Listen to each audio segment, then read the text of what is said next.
And on the notion of life is temporary, begging is forever, I guess that means that that's where we're going to be starting today's video. Jesus.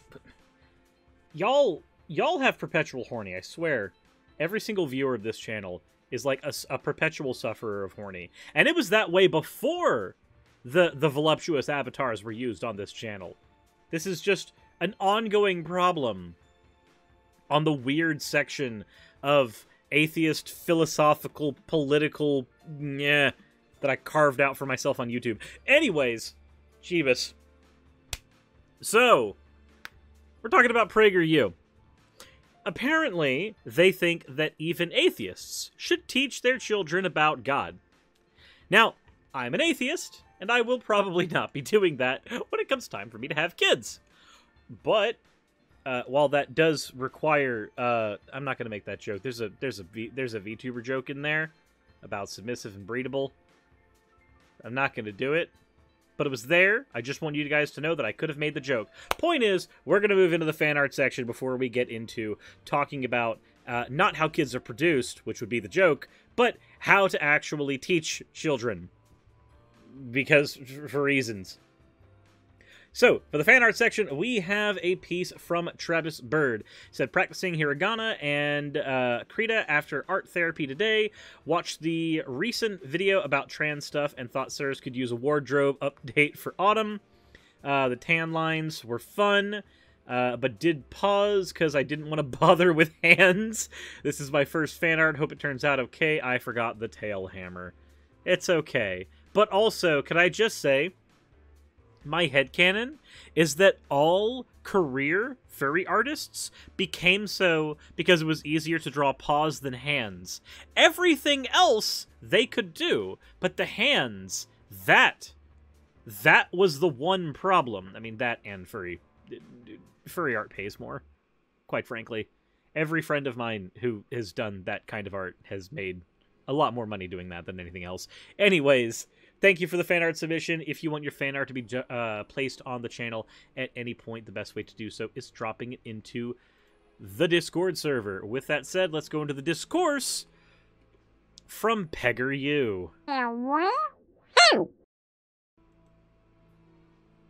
As a therapist, I'm often asked why depression and anxiety are so common among children and adolescents. Oh no. Oh no. Oh no, please don't tell me. Please don't tell me this video is gonna go, depression and anxiety are very high up there now. Now it's time to tell you that, well, if they just knew about God, they would have less depression and anxiety. No. One explanation, almost surely the most neglected, is declining interest in God and religion.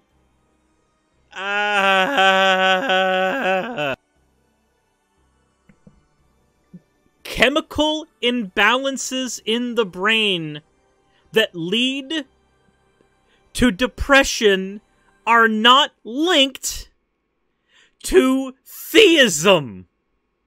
That's a fucking hot take. Also, Lady Howl, what the fuck? What in the absolute fuck? For 10,000 bits. I forget how much does 10,000 bits translate into? 100 bits is $1. That's oh god damn it. Oh god damn it, that's $100 worth of bits. Lady Howl. That's the other price of war, I suppose. Well, here we are on PragerU, having to tell you guys, oh whoa. I hate life. I hate all of my life choices. I literally have a cat-shaped burger made by YaraKoro sitting right in front of me, as well as boba tea. And yet, here I am, saying the literal worst words in the English language. Wasper? Wasper! What the flying fuck? Why is it when we cover, like, the prolific stuff, the stuff that will likely get more views on YouTube, that therefore needs to be maybe a little more packed. Why is it that those ones are the ones you guys drop those bombs on? Wasper has redeemed 50,001 channel points, and now I am forced again to say, oh, well. I just want you to know, I really just need you to know, I hate you, and literally all of you, literally every single one of you, everyone watching live right now, all of you, every one of you, you are my enemies. Every single one of you. There is not one of you that is safe from my wrath. Not a single one. Jack the Vulture, thank you very much for redeeming your points.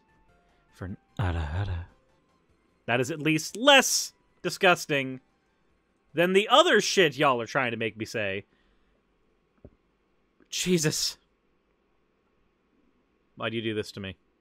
Why do all of you do this to me? I'm just trying to cover PragerU. I'm just trying to cover PragerU. Konima, thank you very much for redeeming your points for an oh well. Oh well. Anyway. Anyways. Alpacent, thank you very much for redeeming your points for an hara hara. I swear to fuck! There are cooldowns on these things, I swear! Jesus, we're clicking the video. We're not humoring any of you anymore. None of you can be trusted. I see the consequences of this in my practice almost every day. And this is not merely my personal observation. Yes, it is. A 2018 Harvard study involving 5,000 people examined how being raised in a family with religious beliefs affects the mental health of children.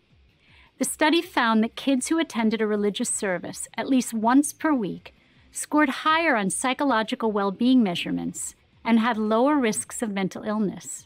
Okay, so here's the thing. Do you want to know why that is? Because here's my theory. It has nothing to do with the religiosity, or it has everything to do with the ritual. Thank you very much for redeeming a hydrate. But that feels like something that has everything to do with the ritual. When you have a gathering that you can go to, where you can spend time with your peers and your friends and your family, that tends to help your well-being. Also, when you say lower risks of mental illness, I need to know if that is a substantially lower risk, something that is, like, within the realm that I would actually care about statistically. But again, my theory is that it has everything to do with the ritual, the gathering, and less to do with the religiosity.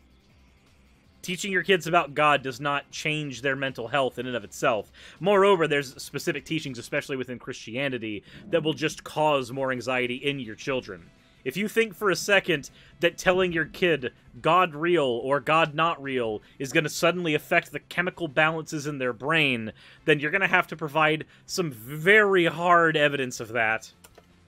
Weekly attendance was also associated with higher rates of volunteerism, lower probabilities of both drug use and early sexual initiation. Wait, so you're telling me that when people spend time doing things, they are less likely to spend time doing other things? Gee, holy fuck shit, oh my god, PragerU. This is insightful. And a sense of purpose. Yeah, because they're being told they have a sense of purpose. You can literally accomplish this through any type of program that would initiate kids into being part of a group activity.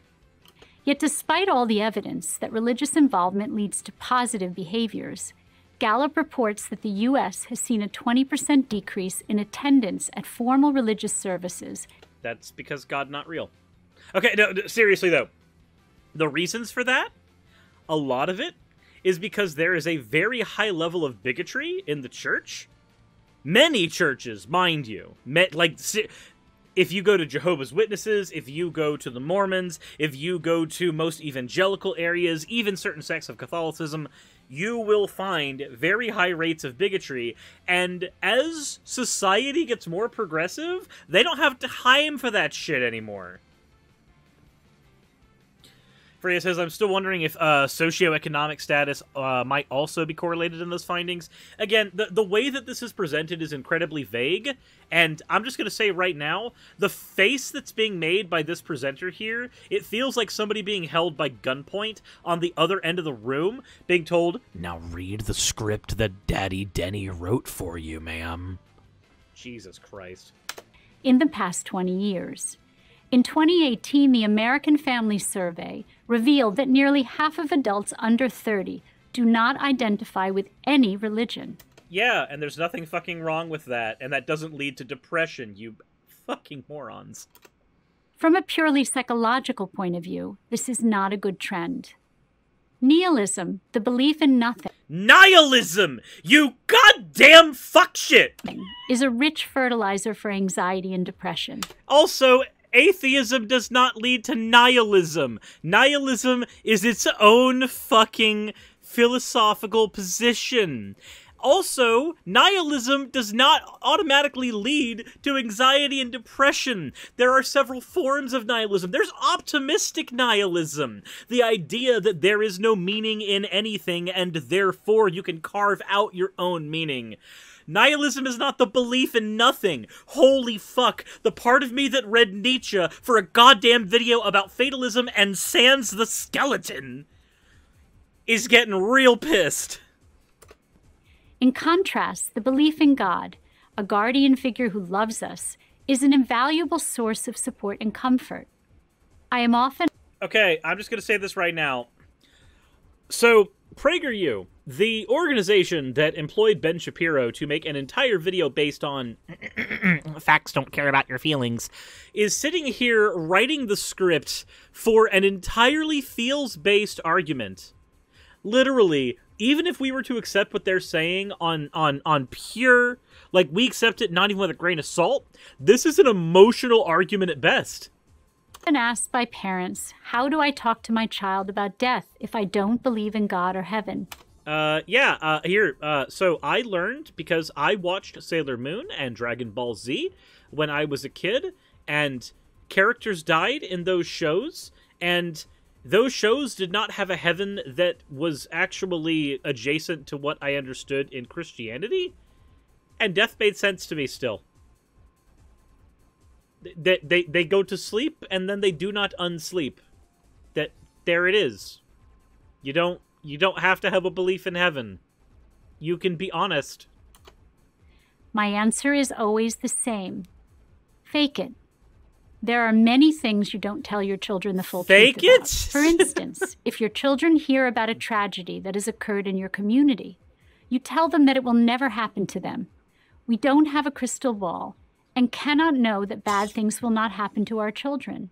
Yet we reassure them with a hopeful narrative. So just lie to our kids. So just lie to them. Prager, I'm just going to say this right now. Your organization is already very skilled at this. The same applies to believing in God and heaven. Even if you believe that when your life ends, your bones turn to dust and you are gone for eternity, such beliefs don't help children. They only scare them and create anxiety over death and dying. Do you not think that thoughts of an afterlife don't cause the exact same anxieties?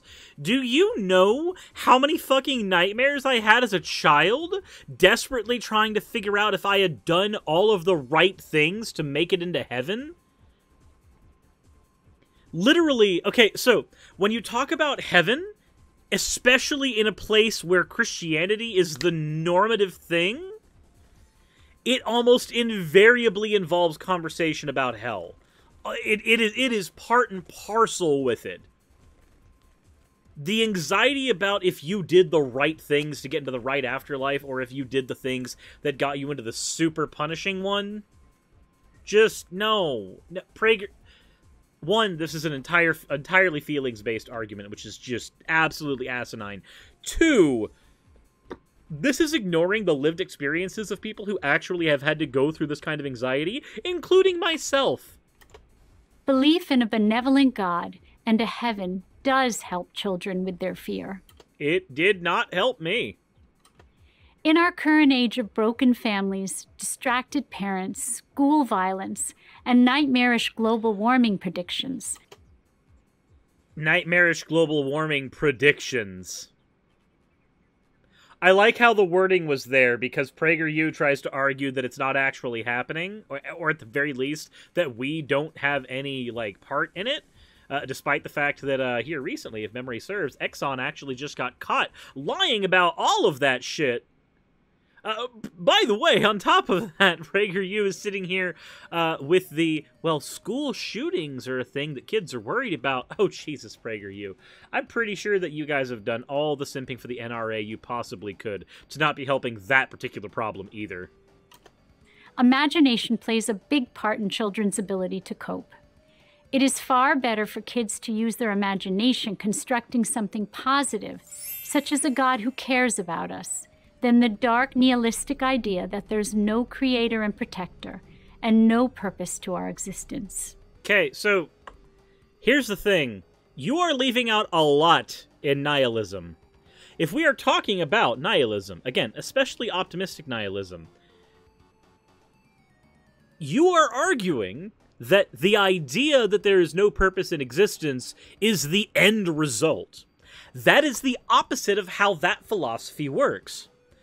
That philosophy begins with there is no purpose, and then constructs individual purpose for people from there.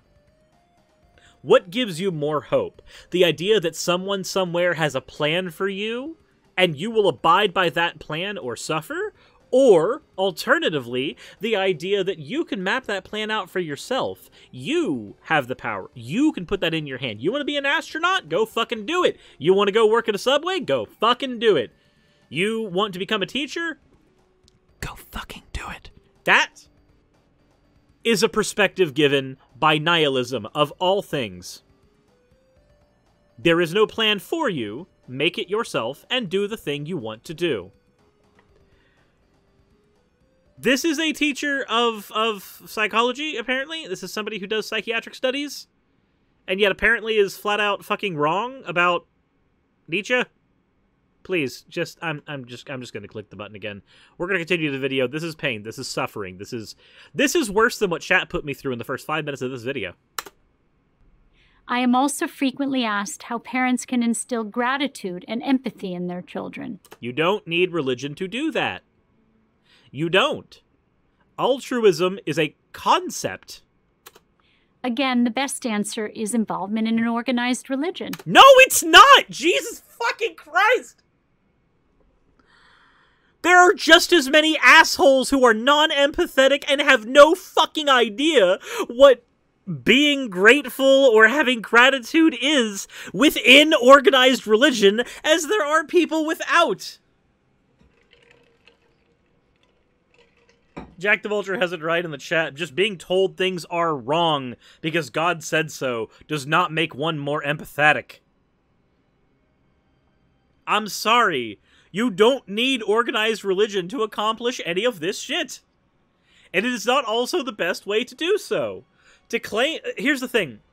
The claim that organized religion is the best way to do this can only be made in a world where organized religion has had the ability to dominate that conversation for decades, for centuries. It just so happens that we do live in a world where organized religion has, for centuries, dominated the conversation on empathy, gratitude, on the afterlife, on everything. We do live in that world, whether you happen to be a subscriber to Orthodox Judaism, or one of the various flavors of Christianity, or the largest religion, period, right now, fucking Islam. It doesn't matter. Organized religion has had a monopoly on that for the longest fucking time, especially here in the States, where Christianity is our favorite flavor of fash. A claim that it is the best tool to do this only gets made when it's been the only tool that's been in use for so long, and we have not had adequate time to study other tools. There is a, you know what, no, I'm gonna put a challenge up. It's a challenge that Godless Cranium put up in one of his videos. ages ago, or their videos ages ago, sorry. And I'm going to put the challenge up here as well. Please name me one thing that an organized religion accomplishes that cannot be equally accomplished, or even accomplished better, outside of that organized religion through some other secular mechanism. That is my challenge to you. And remember, this is a challenge grafted from another YouTuber, a YouTuber who was an inspiration for this channel ages ago. Name me one thing that an organized religion does that cannot be accomplished by secular means. Please, do so. You can do the comment section, you can do a video response, I don't care, but that is my challenge to you. All traditional faiths encourage gratitude and empathy as antidotes to entitlement and selfishness. No, they don't. These are the building blocks of strong character. They also protect against depression and anxiety. No, they don't. Anxiety and depression have to do with chemical imbalances in the brain. They are psychological phenomenon that they happen because either you are not able to produce serotonin when you need it, or you have receptors that are not able to take the serotonin when it is produced. That is what largely causes you to suffer from things like depression. These are things that have to do with the structures of our brains. These are things that usually require medical treatment. You cannot solve anxiety and depression by just shoving religion in it. Religion is not a dildo that can be shoved up your ass for the purpose of filling the gaping hole in your depressed buttocks. That is not how that works. Additionally, religion provides children a chance for community. You know what also provided me a chance for community when I was growing up? Outside of the fact that, yeah, this is just Pascal's wager. You're right. This is just Pascal's wager. But just throwing that out there, PragerU, please listen to me. Listen to me when I say this. Do you want to know what also provides a chance for community? Here, I'll let you know. I'll let you know. A card shop. Hear me out. There is nothing. There is not a damn thing that is accomplished by your church that cannot equally be accomplished by your local card shop and game store. I say this because that is literally what I do for my mental health. Get your children into a card game, preferably a cheap one, and preferably not Weiss, because people who play Weiss are weird. I play Weiss, and I think people who play Weiss are very weird. But, like, Pokemon is not that expensive to get into, especially if you are controlling how the funds are being allocated. Yu-Gi-Oh! Used to be a lot simpler to get into. You used to be able to use starter decks pretty easily, not so much anymore.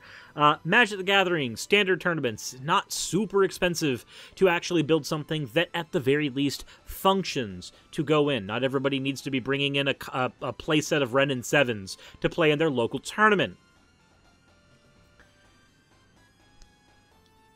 Bring your kids up to their local card shop. Let them participate in the local community. What will also help is, just like in church, they will have an opportunity to interact with people of various ages, and they will be able to learn tons of life lessons for all of these people.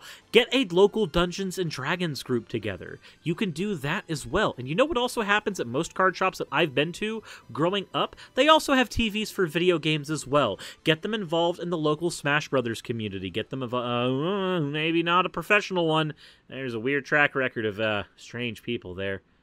But point is, get them involved in video game communities. They will learn competition, they will learn sportsmanship, and they will also learn a lot of very, very hard math.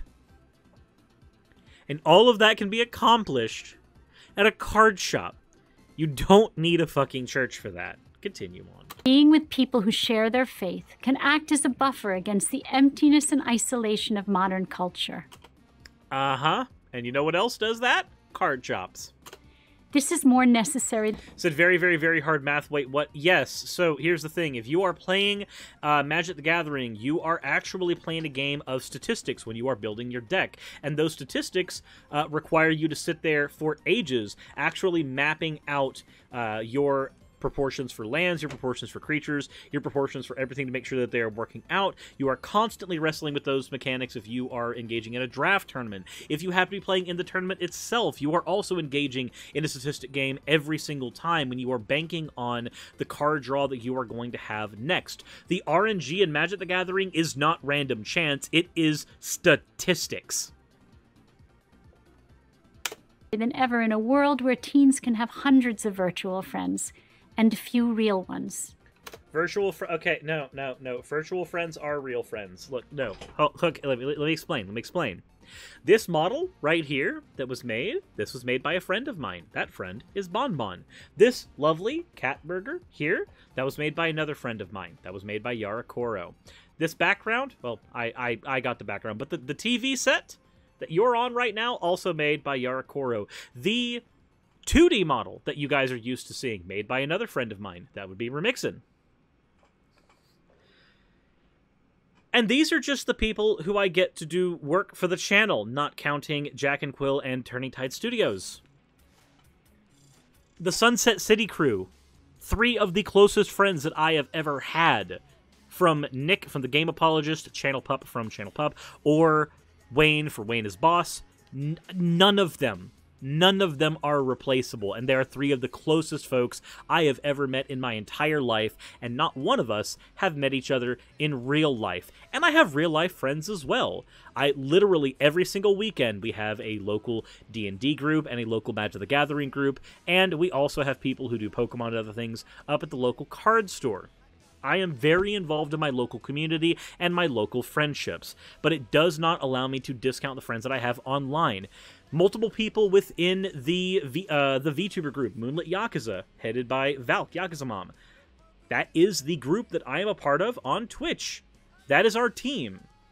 And between Valk and Ellie and multiple other people there who are literally digital only to me, because they live so far away, they are still very close friends of mine that I can drop a bomb on in the middle. Cooney, another friend of mine. Like these are people that I only know digitally, and I could send them a message and say, "Hey, I need to talk," and every single one of them has been there at the drop of a hat.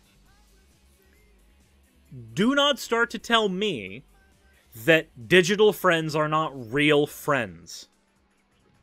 They are real people. They are just as real as anyone else. And there is no relationship that can be had online that is not equally valid to a relationship that can be held in real life. And religion helps teach children mindfulness, a sense of self-control and discipline. No. It can, but so can literally other secular means. Mindfulness is literally just something that you teach your child. There are plenty of people who go through religious training, and they do not actually do that. Sense of self-control? Again, that is something that can be taught through secular means. Your young children might not be aware they are entering a house of worship, but they do know they're supposed to act in an appropriate manner when they are there. Yeah. And that is something that is taught to them. You want to know where that can be taught as well? Any group activity. Literally any. They have to relax their bodies and calm their minds. It is true that if you feel ambivalent about God and religion, your children will likely follow your example. Good. Good. Based. 10 out of 10. However, if you practice religion or send your children to religious school, knowing it is good for them, you might surprise yourself and get something meaningful out of it too. This is literally just PragerU trying to say, even if you're an atheist, have your children go through religious school so that they can teach you how to be a Christian too. No, this is propaganda. Stop it. In other words, your children may bring you back to faith.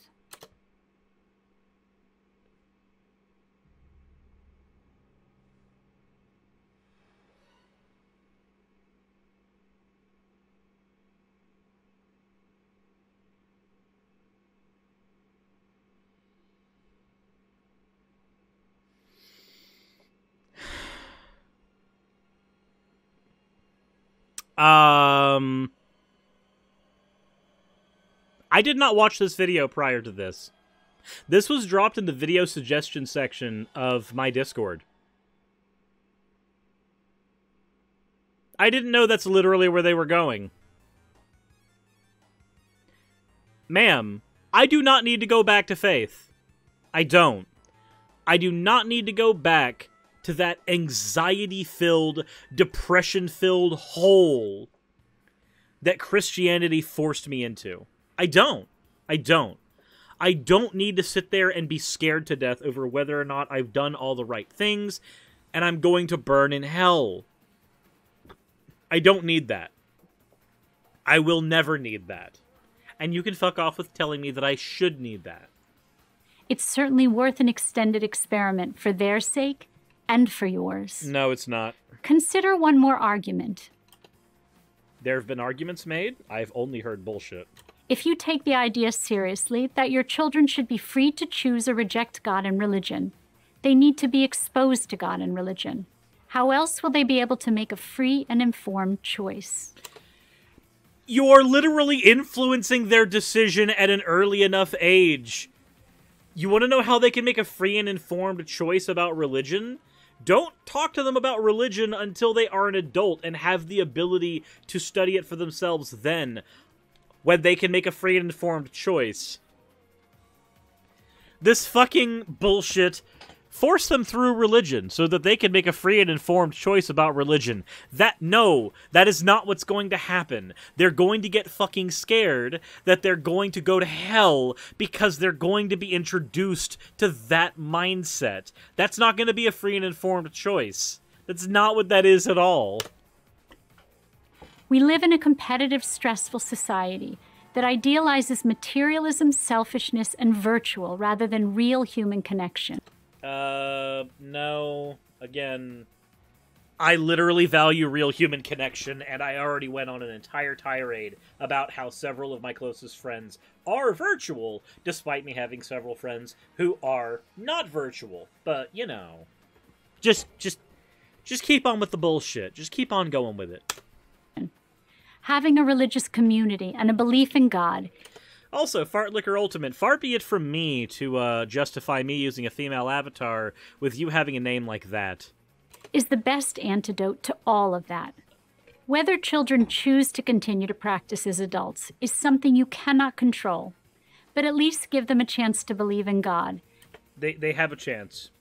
There are people who grow up as atheists and then become religious as adults.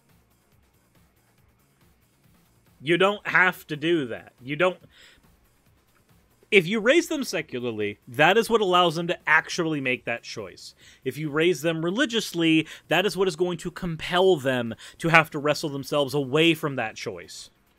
And find comfort in religion. They deserve it. No, they I'm don't. Erica Komisar, psychoanalyst and author of Chicken Little, The Sky Isn't Falling, Raising Resilient Adolescents in the New Age of Anxiety, for Prager University. You really looked like a gun was being held to your head the entire time. The entire fucking time. Plugging. She's plugging. You know what? You're right. She is plugging. That's the end of every PragerU video, though. So, I mean, something, DDLG Playground, coupon code Neko Suris, go fuck yourself, dildo and butt. There you go. There's our plug for the day. There's our plug for the day. She took the whole awful gig to shill for her book. Yup. Imagine that. Somebody going on PragerU for the money. Jesus fuck. What about Artesian builds? That is for not PragerU episodes. Sorry. Oh my god. Anyways. I might as well address this one during the recording. It'll be fun. Fartlicker Ultimate says, when a male has a female, it's pretty embarrassing. Pretty much they're showing what their perfect woman is. We know he starts cumming his pants when he sees a girl with mayonnaise skin, brown hair, and a child. Pretty sure my character is not a child. Pretty sure I could actually go into VC Face and pull up.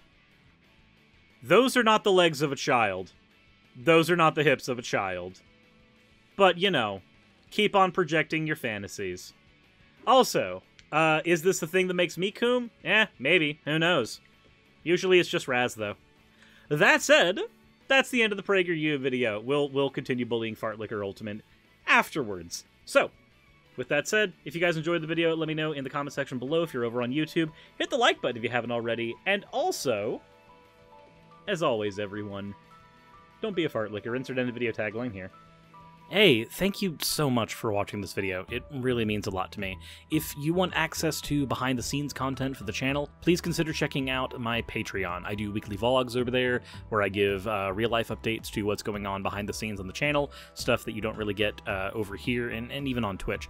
Patreon also helps the channel's stability a whole lot. Without Patreon, I wouldn't be able to do this at all. Especially with the kind of content that I do, neither YouTube nor Twitch are the most stable sources of income. If you are a $20 and up patron, then you will be featured on the ending slides as shown in the beginning of the end credits. If you want to catch the streams where all this content comes from, then consider heading over to Twitch and following. And if you want to continue watching over here on YouTube, maybe consider clicking one of the end screen videos. And once again, I want to thank you so much for spending your time with me over on my channel. I wouldn't be able to do literally anything that I'm doing over here on YouTube without each and every one of you. So, thank you.